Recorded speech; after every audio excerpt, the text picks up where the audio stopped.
नमस्कार। जो आपने पिछला वीडियो देखा था उसमें हम विद्युत आवेश के बारे में पढ़ रहे थे कि आखिर आवेश क्या है, कैसे उत्पन्न होता है और आवेश कौन कौन से प्रभाव दर्शाता है।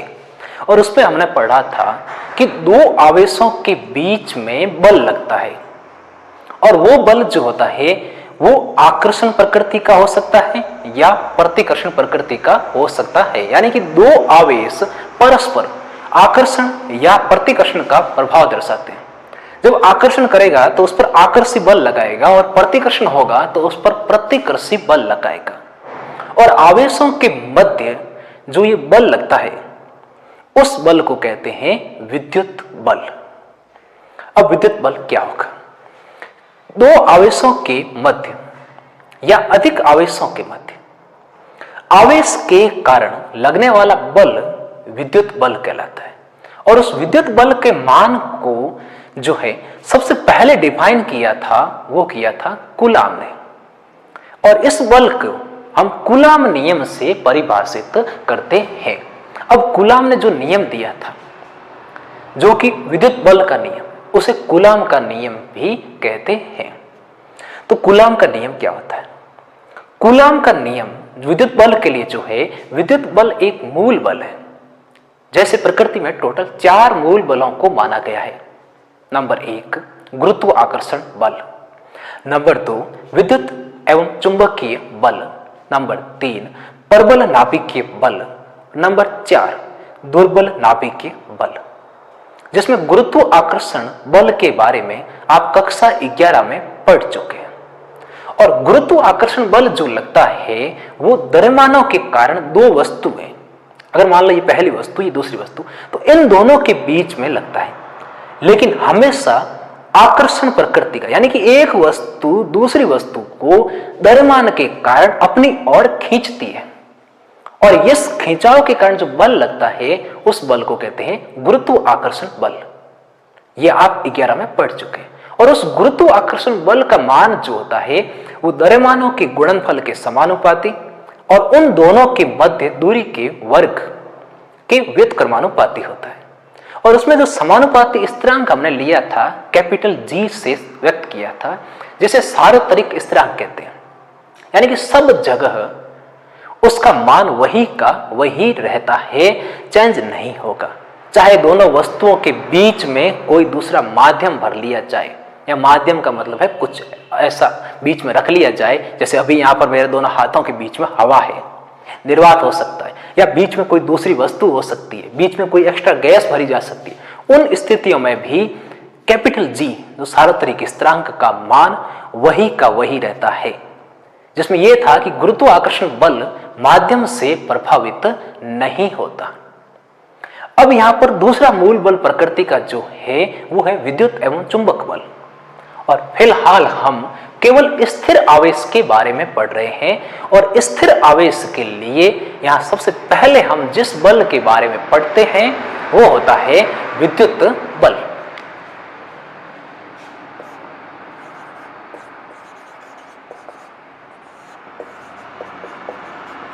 और विद्युत बल के बारे में जो सबसे पहले जो इसका डिफाइन किया था वो कूलाम का नियम है। इस कारण से इसको कूलाम बल भी कहते हैं।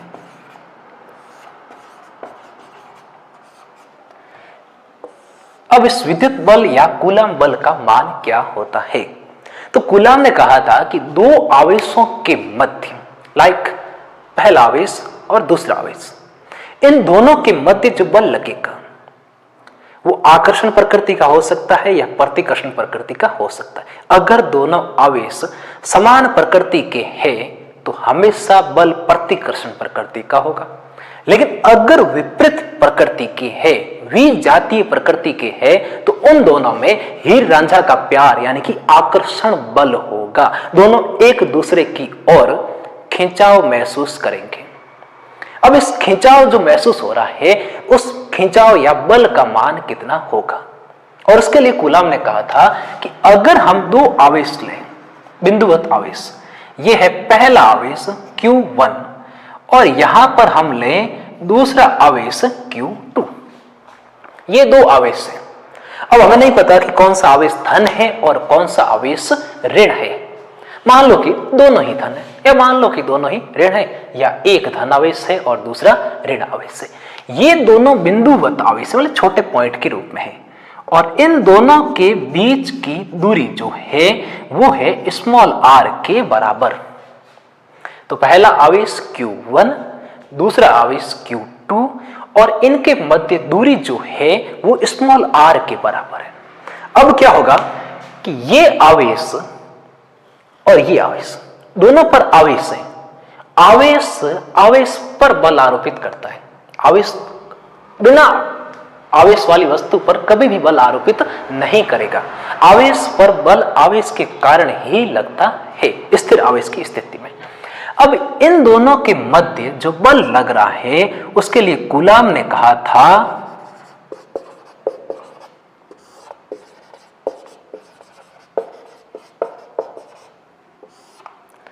कि जो बल लग रहा है उस बल का मान दोनों आवेशों के गुणनफल के समानुपाती, यानी कि आवेशों का मान जितना ज्यादा होगा बल का मान भी क्या होगा, उतना ही ज्यादा होगा। यानी ये समानुपाती आवेश Q1 और दूसरा आवेश Q2 इनके गुणनफल के समानुपाती। और दूसरा इसने कहा कि इन दोनों आवेशों के बीच जो बल लगता है वो इनके मध्य दूरी r के वर्ग r² के व्युत्क्रमानुपाती, यानी कि 1/r²। तो F समानुपाती 1/r² होता है। यह था उसका कथन। तो अब दोबारा देखा जाए तो दो आवेशों के बीच लगने वाला विद्युत बल आवेशों के गुणनफल के समानुपाती तथा उनके मध्य दूरी के वर्ग के व्युत्क्रमानुपाती होता है, और इसे हम कूलाम के नियम से व्यक्त करते हैं। अब इन दोनों को कॉम्बाइन किया जाए तो हम कहेंगे F समानुपाती Q1 Q2/r²। सेम उसी प्रकार से है जैसे द्रव्यमानों के बीच में गुरुत्वाकर्षण बल को हम डिफाइन करते हैं। उसमें भी क्या था कि द्रव्यमानों के गुणनफल के समानुपाती और उनके मध्य दूरी के वर्ग के व्युत्क्रमानुपाती होता है। तो यहां भी आवेश के गुणनफल के समानुपाती, उनके मध्य दूरी के वर्ग के व्युत्क्रमानुपाती होता है। अब यह समानुपाती चिन्ह हटाने के लिए हम यहाँ पर एक साथ में नियतांक काम में लेते हैं, और उस नियतांक को मान लो कैपिटल K से हम व्यक्त कर रहे हैं। तो कैपिटल K Q1 Q2/r²। तो दो आवेशों के बीच जो बल लग रहा है उस बल का अगर मान देखा जाए तो वो मान होता है K Q1 Q2/r² के बराबर। अब आखिर यहां पर K क्या है, तो यहां K देखा जाए तो यहां K है समानुपाती स्थिरांक। तो अब इस समानुपाती स्थिरांक को डिफाइन करते हैं कि आखिर इस समानुपाती स्थिरांक का मान क्या होता है और ये किन पर निर्भर करता है। अगर यहां पर समानुपाती स्थिरांक देखा जाए तो गुरुत्वाकर्षण बल नियतांक जो है, स्थिरांक जो था कैपिटल G, उसका माध्यम से कोई लेना देना नहीं था। माध्यम है तब भी मान वही था, माध्यम नहीं है तब भी मान वही था। लेकिन ये जो समानुपाती स्थिरांक आया है इसका मान माध्यम से प्रभावित होता है। अब माध्यम से कैसे प्रभावित होता है उसको देखा जाए तो दो कंडीशन ले लें। एक स्थिति ले लें हम निर्वात की स्थिति। निर्वात का मतलब है आवेशों के बीच में कोई माध्यम नहीं है, और लगभग वायु की स्थिति भी हम इसमें काउंट करते हैं। निर्वात स्थिति ले लें या हम ले लें इनके बीच में वायु वाला माध्यम है। तो ये दो आवेश है, बीच में क्या है, निर्वात या वायु है।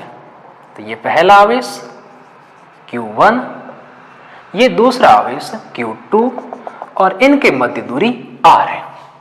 उस स्थिति में जो इनके बीच में बल होगा उस बल के लिए जो नियतांक K का मान क्या होगा, तब K का जो मान होता है वो मान होता है k बराबर 1/4 पाई एप्सिलॉन नॉट। कितना होता है? k बराबर 1/4 पाई एप्सिलॉन नॉट। ये तो पहली स्थिति। दूसरी स्थिति, जब माध्यम आ जाए तब क्या होगा? या माध्यम का मतलब कुछ भी हो सकता है जो आवेशों के बीच में जो है रिक्त स्थान को भरता है। जैसे वायु ले ली जाए, कोई द्रव ले लिया जाए, कोई ठोस माध्यम ले लिया जाए। उन स्थितियों में यह है पहला आवेश Q1, यह है दूसरा आवेश, और इनके बीच में कोई माध्यम भरा गया है। यह कोई माध्यम है। अब इस माध्यम की स्थिति में जो समानुपाती स्थिरांक होगा उसका मान अलग होगा, और उसका मान यहां पर जो होगा उस स्थिति में k बराबर 1/4 पाई एप्सिलॉन के बराबर होगा। तो ये दो स्थितियां बन गई। जब निर्वात या वायु है उस स्थिति में क्या होगा, और जब माध्यम है तब समानुपाती स्थिरांक का मान क्या होगा। दोनों स्थितियों में समानुपाती स्थिरांक का मान अलग अलग होता है। अब इसका मान कितना होता है? जो 1/4 पाई एप्सिलॉन नॉट होता है उसका मान होता है 9 × 10⁹। अब इसका मात्रक क्या होगा? तो देखो यहां से बल का मात्रक क्या होता है? न्यूटन। k का मान ज्ञात कर रहे हैं, r² इसके गुणा में ले लें। जैसे यहां से देख लो आप, k बराबर कितना हो जाएगा? Fr²/Q1Q2, ये मान होगा। अब यहां से इस k का मात्रक बताओ। गणितीय मान फिक्स लिख दिया, 9 × 10⁹। k का मान देखो, बल का मात्रक न्यूटन इंटू दूरी का मात्रक मीटर का स्क्वायर, तो newton into metre square upon Q1 आवेश coulomb into coulomb into coulomb, यानी कि कूलाम स्क्वायर। तो ये मान हो गया कूलाम स्क्वायर। तो निर्वात की स्थिति में k का जो समानुपाती जो स्थिरांक है उसका मान क्या होता है? 1/4 पाई एप्सिलॉन नॉट। इसको बोलते हैं एप्सिलॉन, यहां पे लिख दूं। ये जो लिखा है इसको बोलते हैं एप्सिलॉन।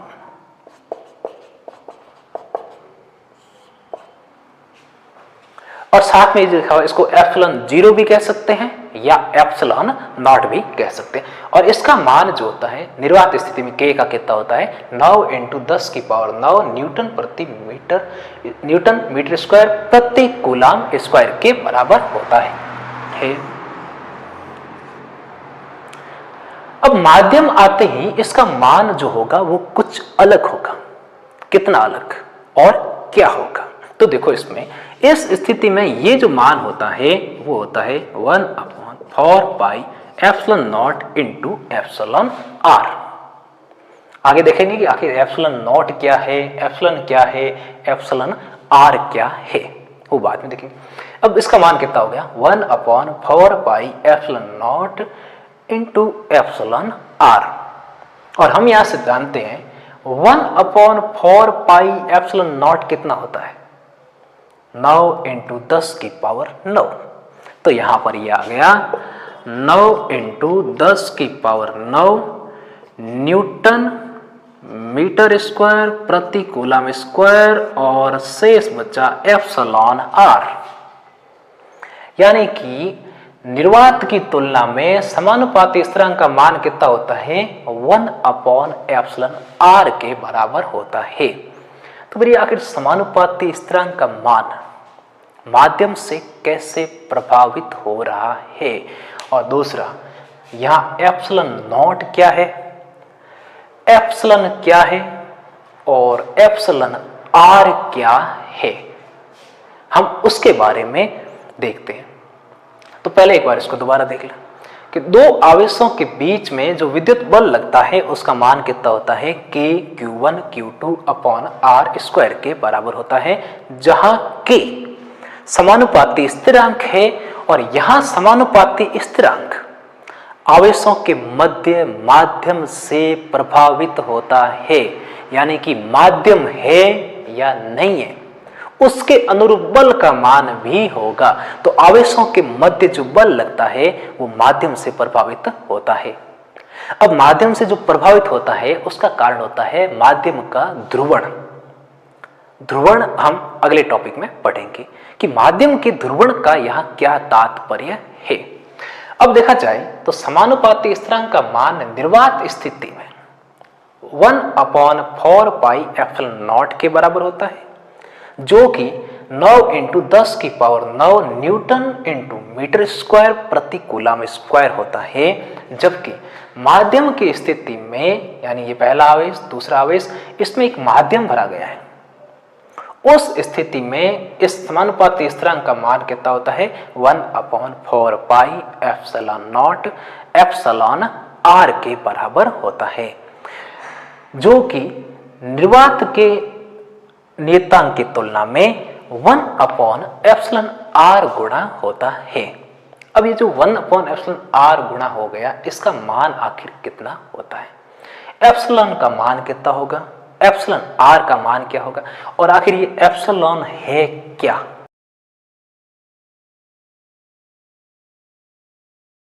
आवेशों के बीच में जो विद्युत बल लग रहा था वो समानुपाती स्थिरांक के माध्यम से प्रभावित हो रहा था, और उस समानुपाती स्थिरांक का जो मान लिया था हमने निर्वात स्थिति में, उस K का मान था 1/4 पाई एप्सिलॉन नॉट, और माध्यम की स्थिति में उस K का जो मान था वो है 4 pi epsilon naught into epsilon R, या हम इसको लिख सकते हैं 1/4 पाई एप्सिलॉन। अब आखिर एप्सिलॉन नॉट क्या है, एप्सिलॉन आर क्या है और एप्सिलॉन क्या है। यहां जो एप्सिलॉन है ये आवेशों के कारण या विद्युत क्षेत्र के कारण माध्यम पर उत्पन्न प्रभाव को व्यक्त करता है, और इसे कहते हैं निरपेक्ष विद्युतशीलता।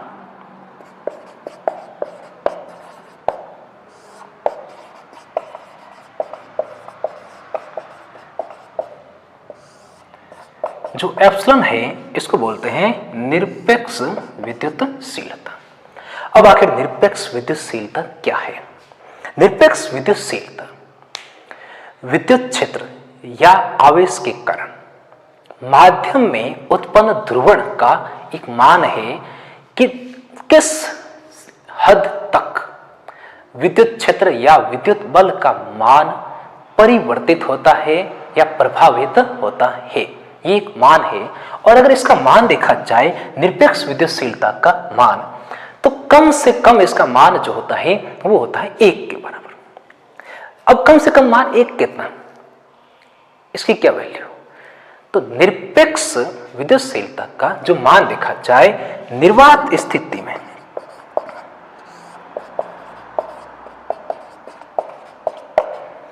जो विद्युतशीलता है उसका मान होता है एप्सिलॉन नॉट, और इसका मान 8.85 × 10⁻⁻12। अब देखो यहां पर एप्सिलॉन नॉट यहां लिया, के गया यहां, के का मात्रक अभी जस्ट हमने पहले पढ़ा था न्यूटन इंटू मीटर स्क्वायर प्रति कूलम स्क्वायर, उसका उल्टा मान, तो इसका मात्रक होगा कूलम स्क्वायर प्रति न्यूटन इंटू मीटर स्क्वायर के बराबर। दूसरा,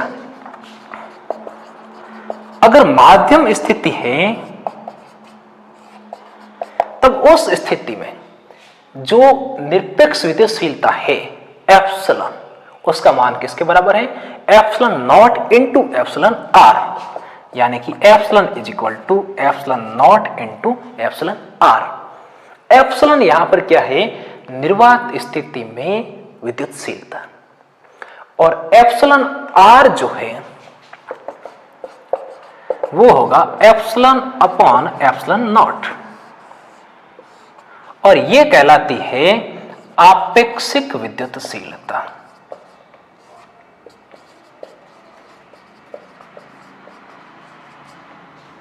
ये जो एप्सिलॉन आर मान आया है ये कहलाता है आपेक्षिक विद्युतशीलता, या इसको एक सिंगल वर्ड के रूप में और व्यक्त करते हैं जिसको कहते हैं परावैद्युतांक। क्या कहते हैं? परावैद्युतांक।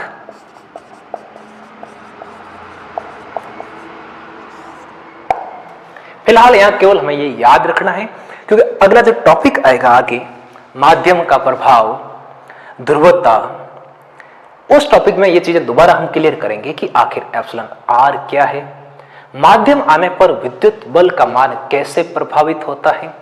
तो यहां पर दोबारा मान देख लो। निर्वात स्थिति में जो विद्युतशीलता है उसको कहते हैं निर्वात की विद्युतशीलता, और उसका मान होता है 8.85 इंटू 10 की power -12 coulomb square newton into metre square. माध्यम स्थिति में विद्युतशीलता का मान जो होता है वो epsilon naught into epsilon R के बराबर होता है, जहां एप्सिलॉन नॉट है निर्वात की विद्युतशीलता, एप्सिलॉन आर जो है आपेक्षिक विद्युतशीलता, या ये होता है परावैद्युतांक।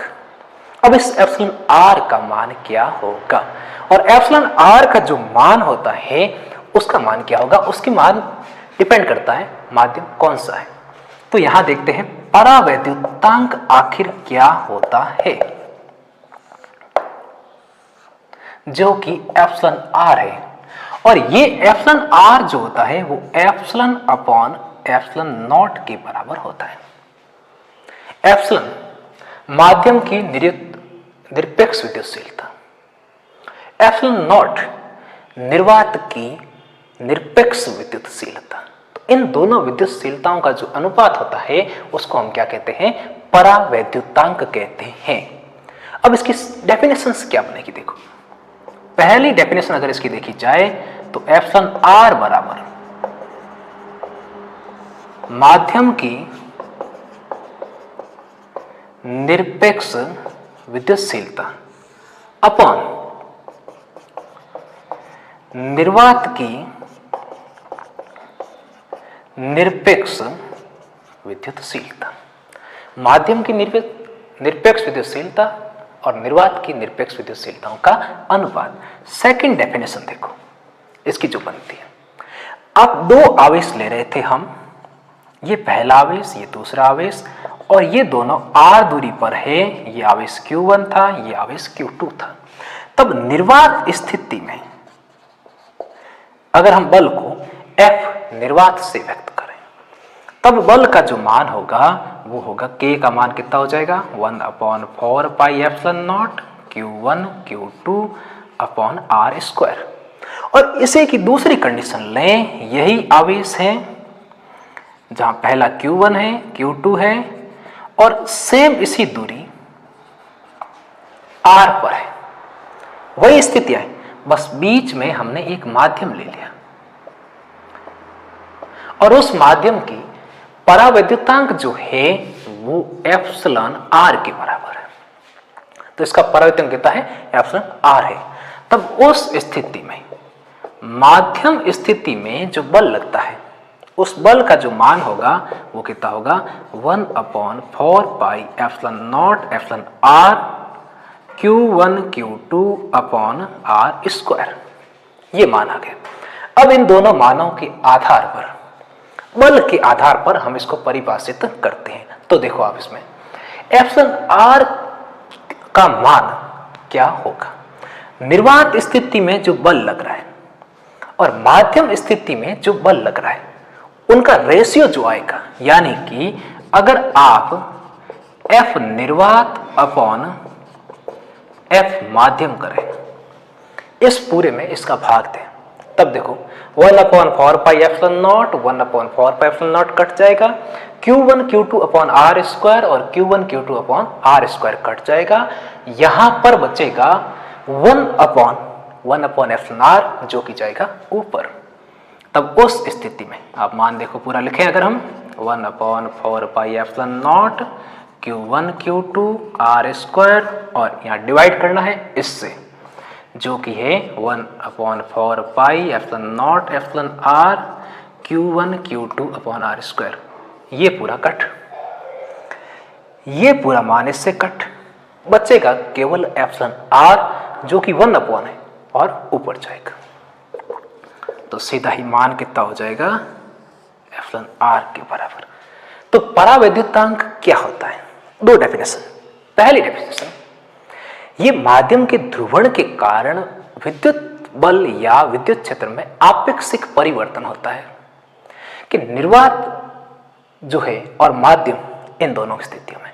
तो फर्स्ट है, माध्यम की निरपेक्ष विद्युतशीलता तथा निर्वात की निरपेक्ष विद्युतशीलताओं का अनुपात क्या कहलाता है? परावैद्युतांक कहलाता है।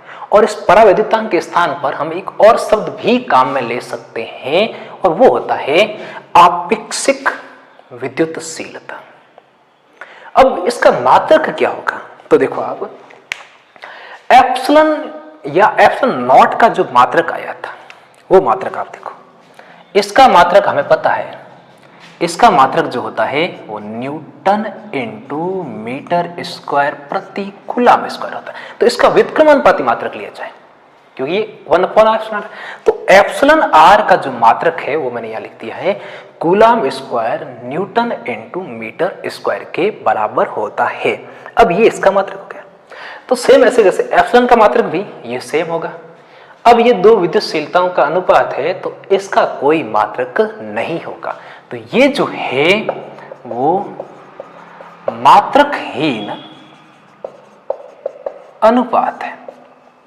ये क्या है? एक मात्रकहीन अनुपात है। सेकंड डेफिनेशन देखते हैं कि किन्हीं दो आवेशों के मध्य निर्वात में लगने वाले बल तथा माध्यम में लगने वाले बल का अनुपात उस माध्यम की आपेक्षिक विद्युतशीलता या परावैद्युतांक कहलाता है। अब परावैद्युतांक का मान क्या होता है? तो अगर हवा या निर्वात ली जाए तो उसके लिए एप्सिलॉन आर का मान कितना होता है? 1। और दूसरी कंडीशन, अगर कोई धातु ली जाए जो कि विद्युत की क्या होती है? चालक, और उसके लिए एप्सिलॉन आर का जो मान होता है वो होता है अनंत। अब इसका मान 1, क्योंकि निर्वात और निर्वात कोई माध्यम नहीं है तो अनुपात सेम आएगा। धातुओं के लिए अनंत क्यों होता है? वो अनंत होने का कारण होता है कि धातुएं पूर्ण रूप से ध्रुवित की जा सकती है। जैसे आगे हम वैसे भी दोबारा एक अलग से टॉपिक बना के पढ़ेंगे। तो दोबारा एक बार, निर्वात और माध्यम की स्थिति में आवेशों के बीच लगने वाला बल अलग अलग होता है, यानी कि बल माध्यम से प्रभावित होता है। विद्युत बल जो लगता है वो आवेश द्वारा आवेश पर लगता है, न कि किसी अन्य भौतिक राशि पर। यानी कि आवेश द्रव्यमान को आकर्षित नहीं करेगा, द्रव्यमान द्रव्यमान को आकर्षित करेगा। गुरुत्वाकर्षण बल आवेश आवेश को ही आकर्षित करेगा, जिसे हम कहते हैं विद्युत बल। और इन दोनों के बीच का बल माध्यम से प्रभावित होता है। अब माध्यम से किस प्रकार प्रभावित होता है? तो निर्वात होने पर यह होता है मान 1/4 पाई एप्सिलॉन नॉट के रूप में।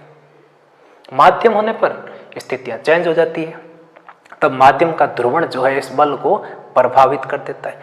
और माध्यम का जो प्रभाव होता है उस प्रभाव को हम व्यक्त करते हैं परावैद्युतांक से, जो एक मात्रकहीन अनुपात है। अब अगर अलग अलग वस्तुओं के लिए इसका मान देखा जाए तो अलग अलग होता है। जैसे जल के लिए 80 मान होता है इसका, तो अन्य सभी के लिए इसका मान जो होता है वो अलग अलग होता है।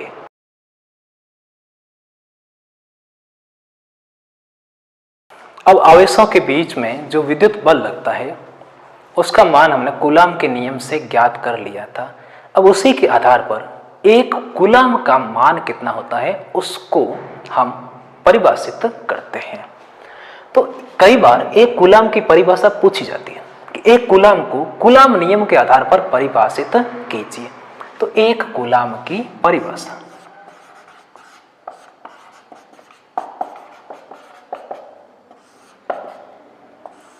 हम जानते हैं अगर दो आवेश लें, जैसे ये पहला आवेश है और ये दूसरा आवेश है, और ये दोनों परस्पर जब r दूरी पर होते हैं तब इनके मध्य जो बल लगता है वो होता है k, या k को हम लिख सकते हैं 1/4πε0, लिखने में इजी लिखने के लिए, साथ में Q1 Q2/r²। अब यह फंडामेंटल एक चीज ध्यान रखना कि सारी मात्रक पत्तियां जो है एक ही होनी चाहिए, या तो एसआई पत्ती होनी चाहिए या सीजीएस पत्ती होनी चाहिए। एसआई पत्ती में आवेश का मात्रक होता है कूलाम, बल का मात्रक होता है न्यूटन और दूरी का मात्रक होता है लंबाई का मीटर। उस स्थिति में अब अगर हम माने कि पहला आवेश 1 कूलाम है, दूसरा आवेश भी 1 कूलाम है, दोनों आवेश, और दोनों आवेश परस्पर 1 मीटर की दूरी पर स्थित है, तो दो आवेश हैं, Q1 भी 1 कूलाम, Q2 भी 1 कूलाम, दोनों परस्पर 1 मीटर दूरी पर है। उस स्थिति में बल का मान कितना होगा? तब बल का मान अगर देखा जाए तो F बराबर इस नियतांक का मान निर्वात की स्थिति में, या निर्वात है दोनों के बीच में, कोई माध्यम डिफाइन नहीं किया, मतलब क्या है? निर्वात है। निर्वात में इसका मान होता है 9 × 10⁹ एसआई पत्ती में। पहला आवेश कितना है? 1 कूलाम, दूसरा आवेश कितना है? 1 कूलाम, और उनके मध्य दूरी कितनी है? 1 मीटर का वर्ग। तब इस बल का जो मान आएगा वो होगा 9 × 10⁹ न्यूटन के बराबर।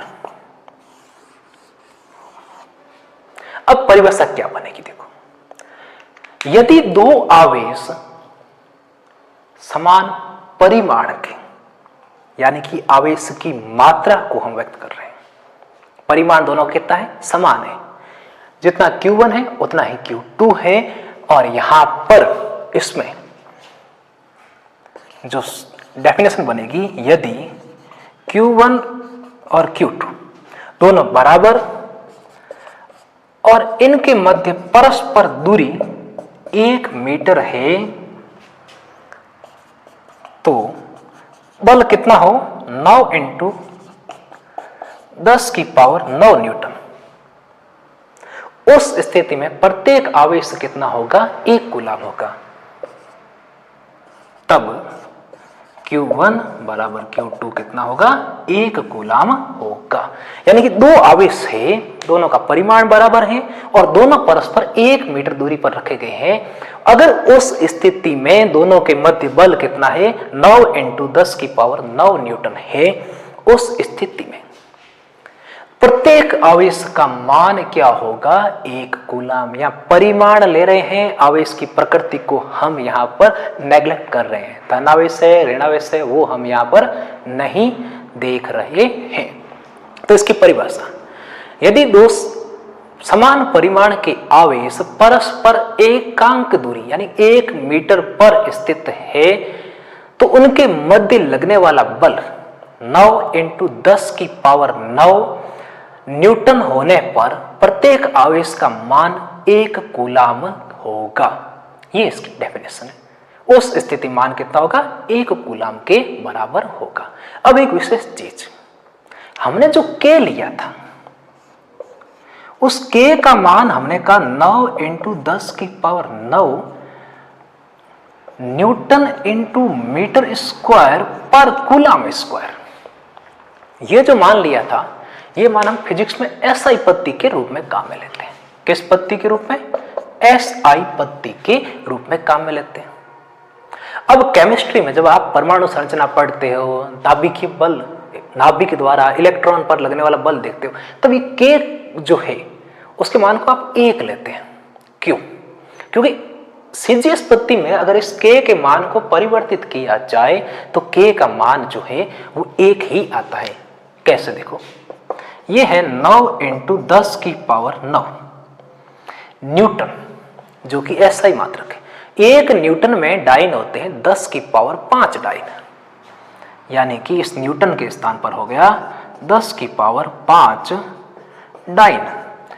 1 मीटर में सेंटीमीटर होते हैं 100, या कह लें 10⁻²।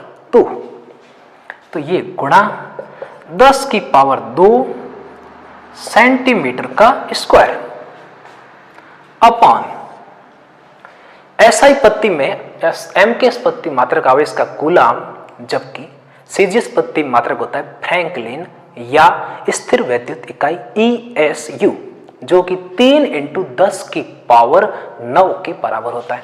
तो ये हो गया 3 × 10 की पावर 9 और यहां हो गया फ्रैंकलिन का स्क्वायर। अब टोटल मान देखो, यह है 9 × 10 की पावर 9 × 10 की पावर 5 × 10 की पावर 4 और अब यहां बचा 9 × सेंटीमीटर स्क्वायर अपॉन 3 का वर्ग, 9 × 10 की पावर 9 का स्क्वायर। पावर कितनी हो गई? 18।